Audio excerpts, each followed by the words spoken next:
Assalomu alaykum aziz bizni kuzatuvchilar, Instagramdagi, YouTube'dagi aziz bizni kuzatuvchi opa-singillar, yosh kattalar, do'stlar, muxlislar, sizlarga ozgina xushxabarlarim bor. Sizlar bilan baham ko'rishni niyat qildim.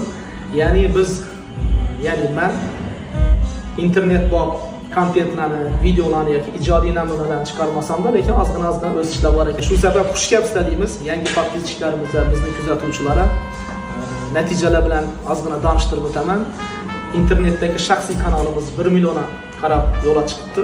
Xudo xolasa Gold knopkani sizlar bilan birgalikda, sizlarni yordamlaringiz bilan birgalikda qo'lga kiritamiz va bundan faqat o'g'lim xursand bo'ladi inshaalloh. Va Instagram tarmog'imizdan 1 million 200 bo'lganda 2-3 yil o'tib ketadi. Yaqinda qarasak 1 million 300 bo'lib qoldi. Demak, yangi kuzatuvchilar, yangi bizni tanig'anlar, xush kelibsizlar.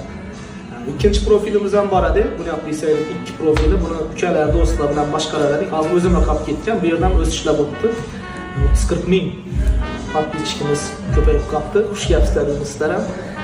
Bir narsalarni, katta bir zo'r narsalarni va'da beravermayman, lekin o'rnak ibrat bo'ladigan, nodir yaxshi narsalar bo'lib qolsa, shu Instagram orqali, YouTube'dagi kanalimiz orqali ulashib turamiz inshaalloh.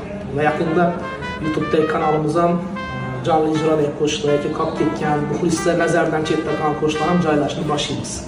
Yangi konsert dasturimiz 2-3 hafta bo'ldi. Internet shaxsiy kanalimizga joylandi va sevimli kanalimga ham joylandi. O'zimizning kanalimizda 1,5 milliondan o'tdi tomoshabinlar soni deb aytiladi menimcha. Ustozlar termamiz 3 millionga qarab yo'lga chiqdi.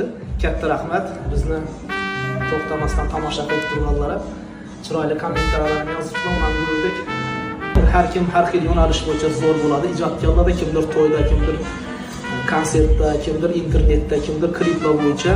Aynan men bu yo'nalish bo'yicha men o'zimni kamchiliklarim bilaman, lekin shunda ozgina o'z ishlab o'tiribdi ekan, xursandmiz. Men o'zimni fikrlarim bor. Menimcha shu keyingi vaqtda qarasak, muxlislarimiz yoshi 50 yoshdan yuqorida.